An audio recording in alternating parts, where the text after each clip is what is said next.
اعوذ باللہ من الشیطان الرجیم بسم اللہ الرحمن الرحیم الحمد للہ رب العالمین صلی اللہ علی محمد وآلہ الطیبین الطاہرین المعصومین الذین اذہب اللہ عنہم الرجس وطہرہم تطہیرا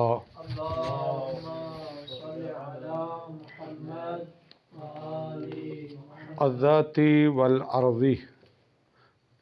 الاول الذاتی هو المحمول الذي تتقوم ذات الموضوع به غیر خارج عنها. توجہ فرمائیں. بات ہماری اصل ہے کلیات خمس. تین کلیاں بیان کر چکے ہیں: نوع، جنس اور فصل. پھر ہر ایک کی تقسیمات تھی، اقسام تھی. باقی دو قسمیں بچ گئی ہیں، خاصہ اور عرض عام. اب یہ صاحب کتاب کا اپنا طریقہ کار ہے. انہوں نے باقی دو قسموں سے پہلے کلی کی دو قسمیں کی ہیں، کلی ذاتی اور کلی عرضی. اب یہاں پر پہلے وہ ذاتی اور عرضی کی وضاحت کرتے ہیں، بعد میں باقی دو قسموں کو بیان کرتے ہیں. تو کلی کی دو قسمیں ہیں. کلی کتاب بند کر دے ابھی. کلی ذاتی اور کلی عرضی. آپ ذرا مثال دیکھیں. یہ 5 مثالیں میں نے دی ہیں، یہ کلیات خمس کی مثالیں ہیں. پہلی مثال ہے زید انسان. زید انسان ہے. انسان کو نسبت دیں زید کی طرف تو انسان زید کی ماہیت ہے، زید کی حقیقت ہے. ٹھیک ہے. انسان کو زید سے لے لے، انسان نہیں رہے گا. زید موضوع ہے، انسان محمول ہے. جس کو علم نحو میں مبتدا کہتے ہیں اس کو علم منطق میں موضوع کہتے ہیں. جس کو علم نحو میں خبر کہتے ہیں یہاں اس کو محمول کہتے ہیں. اب زید موضوع ہے اور انسان محمول ہے. محمول ایسی کلی ہے جو موضوع کی ذات کو تشکیل دے رہی ہے، جو موضوع کی ذات کے لیے مقوم ہے. اگر موضوع کو ہٹا لیں تو موضوع باقی، یہ محمول کو ہٹا لیں تو موضوع باقی نہیں رہے گا. ٹھیک. اور یہ انسان اپنے موضوع یعنی زید کی مکمل حقیقت، یہ اس کی ماہیت یہی انسان ہونا ہے. الانسان و حیوان. اور دوسری مثال دیکھیں. یہاں موضوع انسان ہے، معمول کیا ہے؟ حیوان. حیوان کو نسبت دیں انسان کی طرف تو حیوان بھی انسان کی ذات کو تشکیل دے رہا ہے، اس کے لیے مقوم ہے، اس کی ذات کا جز ہے. اس کی ذات کا جز مختص ہے، یہ جز مشترک ہے. مشترک ہے نا، چونکہ صرف انسان کی ماہیت کا جز اور ماہیات کا بھی جز ہے. بھارت جز کا مطلب ہے یہ بھی مقوم ہے ذات موضوع کے لیے. حیوانیت کو اگر انسان سے لے لیں، انسان نہیں رہے گا. ٹھیک. تیسرے میں آ جائیں. تیسری مثال الانسان و ناطقن. موضوع انسان ہے، محمول کیا ہے؟ ناطق ہے. تو ناطق بھی انسان کی ماہیت کا جز ہے. جز ہے تو اس کے لیے مقوم ہے. مقوم کا مطلب ہے موضوع کی ذات اس وقت تک تشکیل پائی نہیں سکتی جب تک یہ محمول نہ ہو. اگر محمول کو لے لیں تو موضوع نہیں رہے گا. ٹھیک. اب حیوان بھی انسان کی ماہیت کا جز ہے، وہ جز مشترک ہے. ناطق بھی انسان کی ماہیت کا جز ہے لیکن جز مختص ہے. حیوان اور ناطق ایک چیز میں مشترک ہیں، دونوں انسان کی ماہیت کا جز ہیں. اور زید نے انسان پہلی مثال میں خود جو محمول ہے وہ خود ذات موضوع ہے. موضوع کون ہے ہمارا؟ زید ہے نا. متوجہ ہیں؟ موضوع کون ہے پہلی مثال میں؟ زید ہے. معمول کون ہے؟ تو محمول خود ذات موضوع ہے. پوری ذات موضوع یہی محمول ہے. یعنی اس کو کہتے ہیں نفس الماہیت ہے. یعنی انسان زید کی ماہیت ہے، خود ماہیت ہے، اور حیوان اور ناطق اس کی ماہیت کا جز ہیں. ان تینوں کو کلیہ ذاتی کہتے ہیں۔ اب کلیہ ذاتی کی تعریف یہ ہے، اس میں تینوں پہلے مثالیں شامل ہو جائے گی۔ جو خود ماہیت ہو یا ماہیت کا جز ہو اس کو کلیہ ذاتی کہتے ہیں، یہ تعریف ہوگی۔ اب انسان زید کی خود ماہیت ہے، حیوان اور ناطق انسان کی ماہیت کا جز ہے، ٹھیک ہے جی، تو خود ماہیت یا ماہیت کے جز کو کیا کہا جاتا ہے؟ کلیہ ذاتی۔ اب آ جائیں چوتھی مثال میں، الانسان ضاحکن، ضاحک محمول ہے، انسان موضوع ہے، ضاحک کو نسبت دے رہے ہیں کس کی طرف؟ انسان کی طرف۔ اب یہ محمول ایسا ہے، کیا یہ انسان کی ماہیت کا جز ہے یا نہیں ہے؟ کیا اس کی ماہیت کو تشکیل دے رہا ہے یا نہیں دے رہا ہے؟ اس کی ماہیت کو تشکیل، چونکہ جو چیز ماہیت کو تشکیل دیتی ہے وہ نوع ہوتی ہے، جنس یا فاصل۔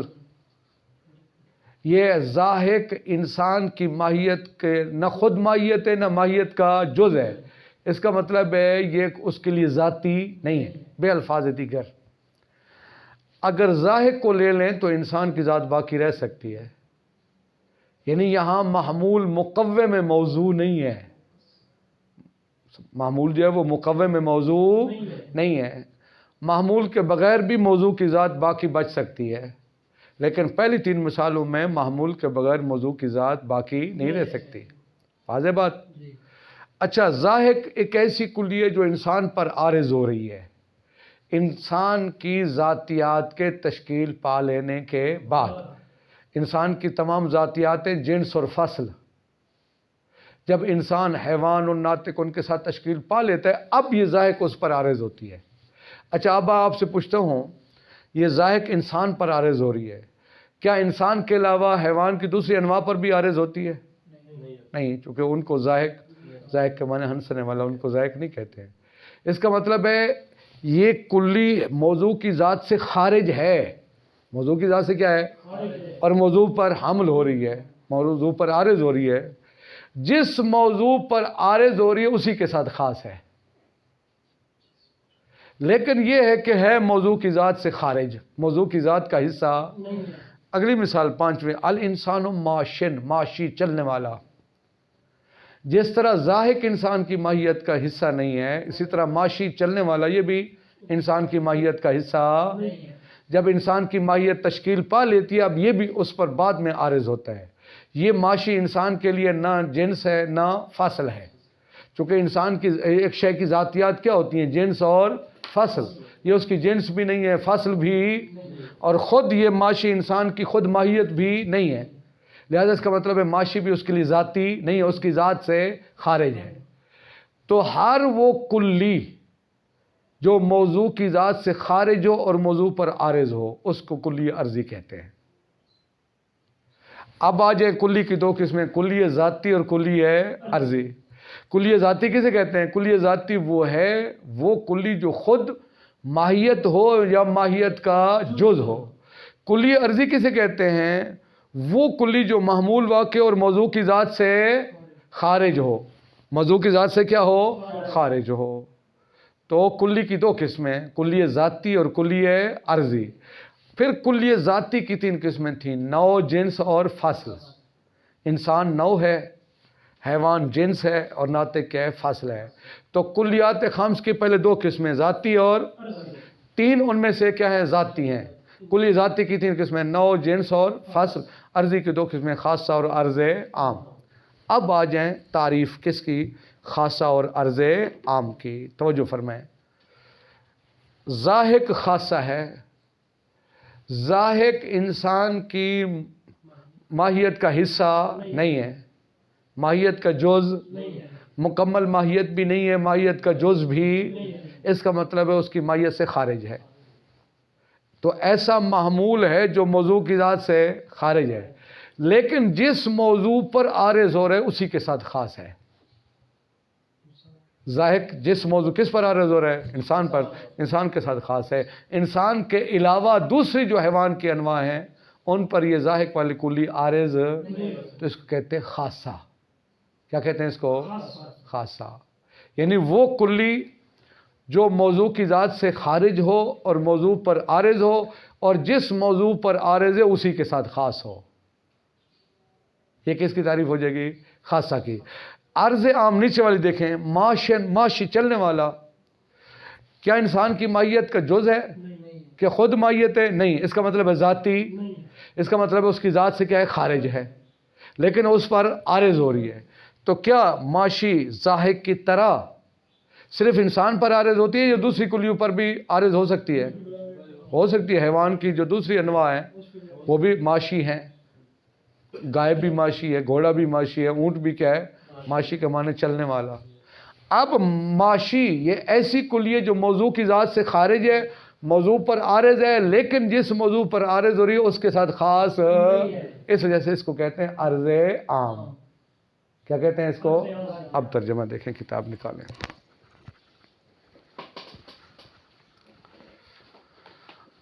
بسم اللہ الرحمن الرحیم. الذاتی والعرضی، کلی کی دو قسمیں ہیں، کلی ذاتی اور کلی عرضی. الذاتی هو المحمول. اب دیکھیں یہاں کلی ذاتی کون کون سی ہیں؟ انسان، حیوان، نہ یہ تینوں محمول واقع ہو رہی ہیں.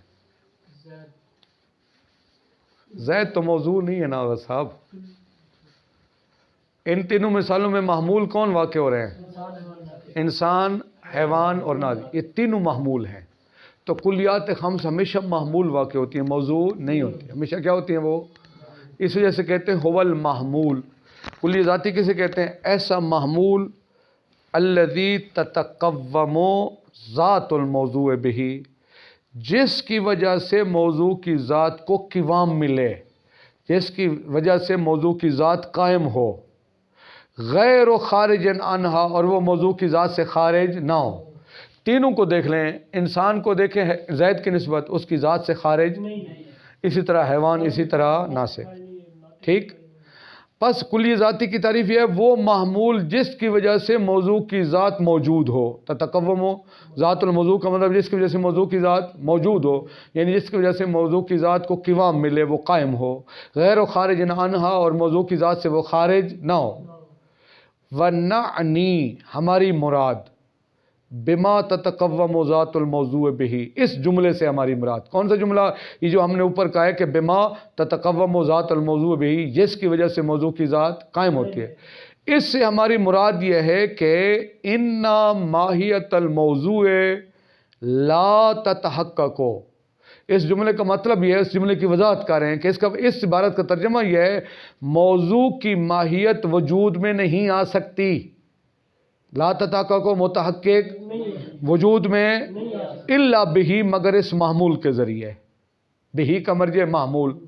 موضوع کی ذات متحقق نہیں ہو سکتی مگر اس محمول کے ذریعے. زید کی ذات متحقق نہیں ہو سکتی مگر انسان کے ذریعے. انسان کی ذات متحقق نہیں ہو سکتی مگر حیوان کے ذریعے. انسان کی ذات متحقق نہیں ہو سکتی مگر ناطق کے ذریعے. یعنی کلی ذاتوں سے کہتے ہیں جس کی وجہ سے موضوع کی ذات موجود ہو. فَهُوَ قِوَامُهَا، اگر آپ ضمیروں کا مرجع بیان کریں، پس وہ اس کا قوام ہے. کون کس کا قوام ہے؟ محمول موضوع کا قوام ہے. یعنی محمول کی وجہ سے موضوع موجود ہوتا ہے. اب سوا ان کانا ہوا نفس الماہیت، چاہے وہ محمول، ہوا سے مراد چاہے وہ محمول خود ماہیت ہو، کل انسان المحمول علی زید و عمر، جیسے انسان جس کا حمل ہو رہا ہے زید اور عمر پر. اگر میں کہوں عمر و زید انسان، کس کا کس پر حمل ہو رہا ہے؟ سب زید فرد کر. میں کہتا ہوں زید اور عمر انسان ہیں تو انسان کا حمل ہو رہا ہے کس پر؟ زید اور عمر پر. سمجھا کی بات؟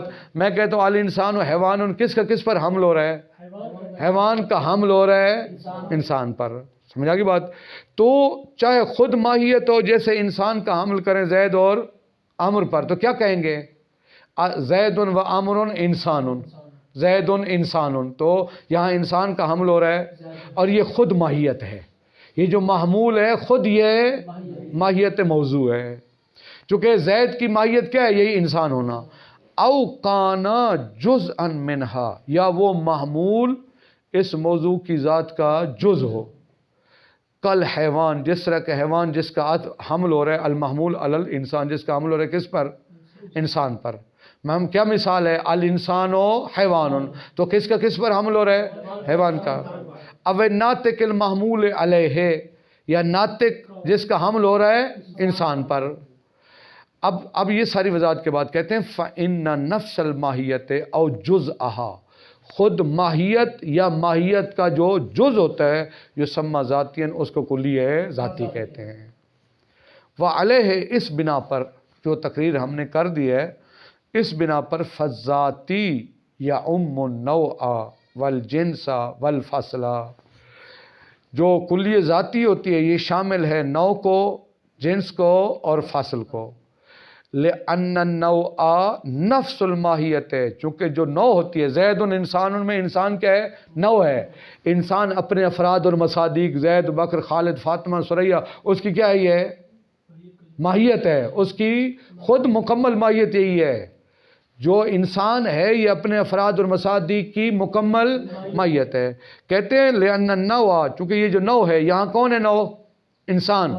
نفس الماہیت ہے، یہ کیا ہے؟ خود ماہیت ہے. الداخلت، جو داخل ہے فی ذات الافراد، افراد کی ذات میں. والجنس والفصل، یا والجنس والفصل لأن النوع پر عطف کریں.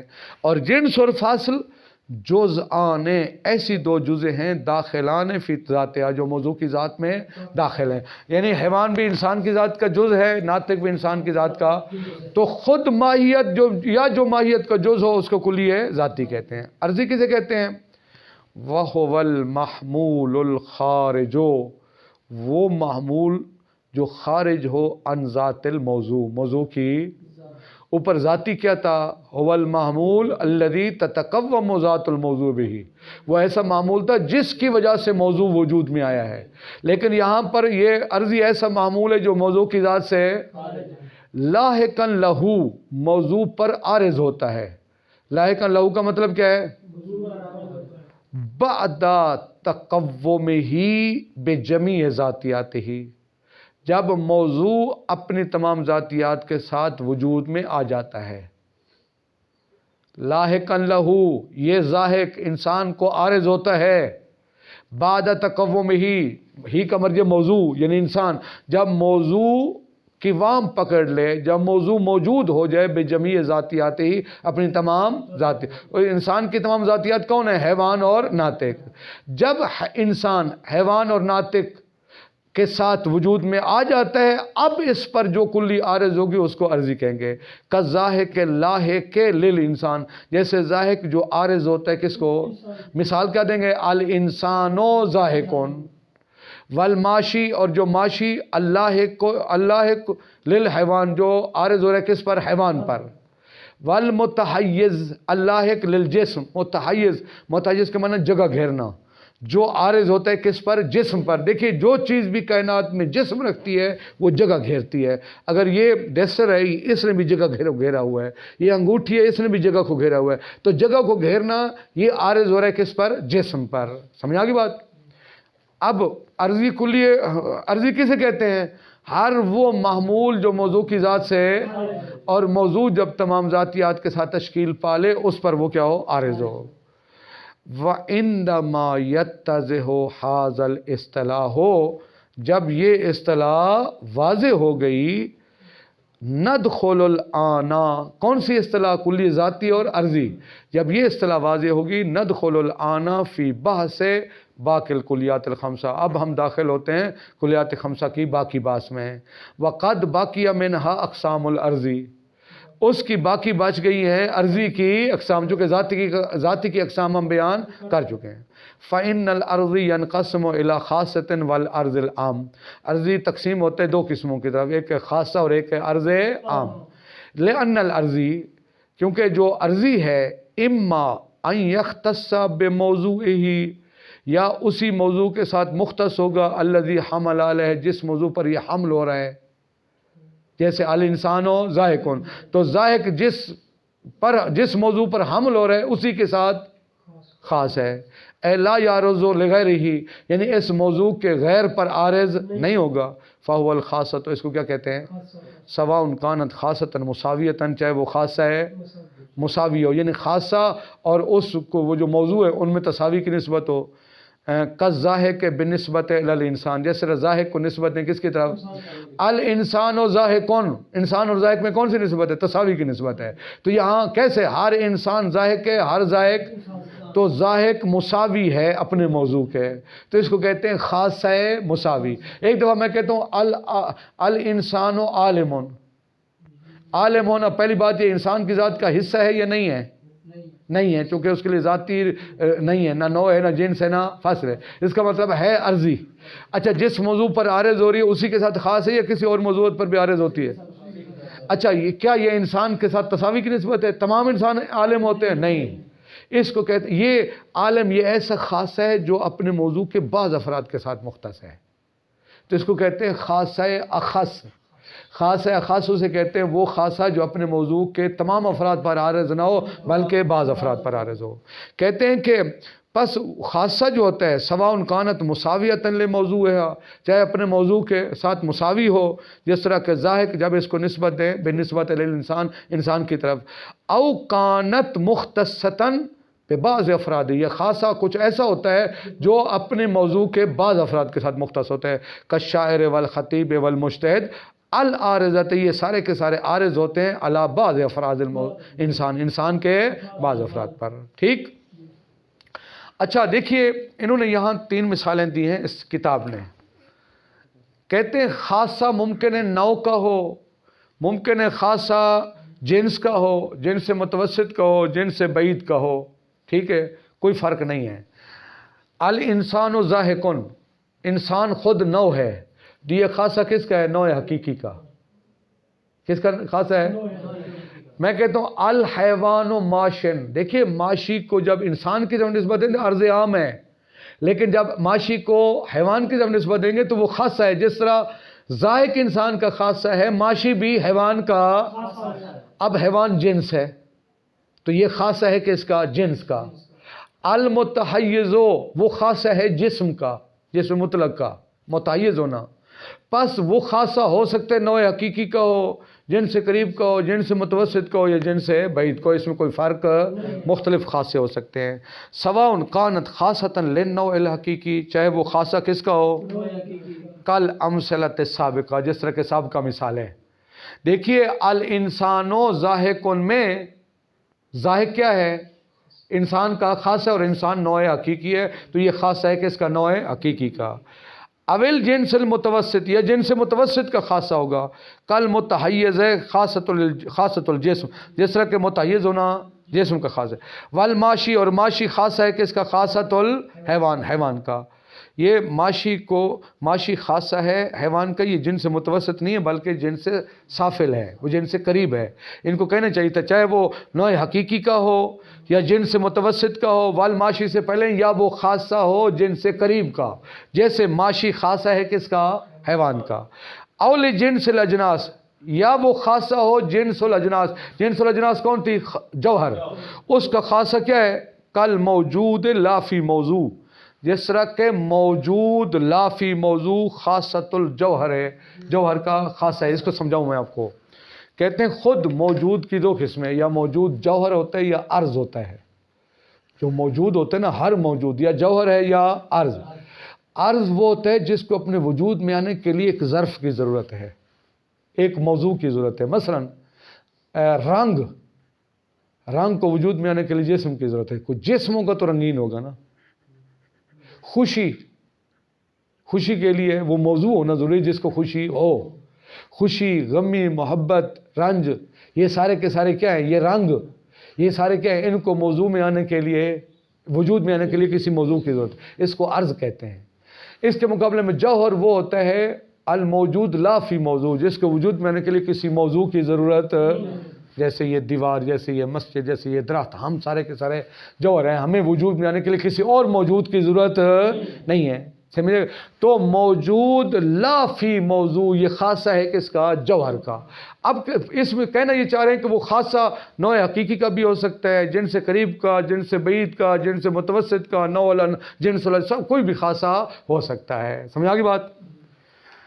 وَإِمَّا اما سے پہلے یہ تھا کہ وہ جو عرضی ہے نا، وہ جو محمول ہے، جو موضوع کی ذات سے خارج ہے، یا تو جس موضوع پر عارض ہو رہا ہے اسی کے ساتھ خاص ہوگا، وَإِمَّا أَن يَعْرُضَ لِغَيْرِ مَوْضُوعِهِ أَيْضًا، یا اپنے موضوع کے غیر کو بھی عارض ہوگا، اے لا يختص بہ، یعنی وہ اپنے موضوع کے ساتھ خاص نہیں ہوگا، فَهُوَ الْعَرْضُ الْعَامُ، تو اس کو عرض کل ماشی بالقیاس الی الانسان، جب ماشی کو نسبت دیں کس کی طرف؟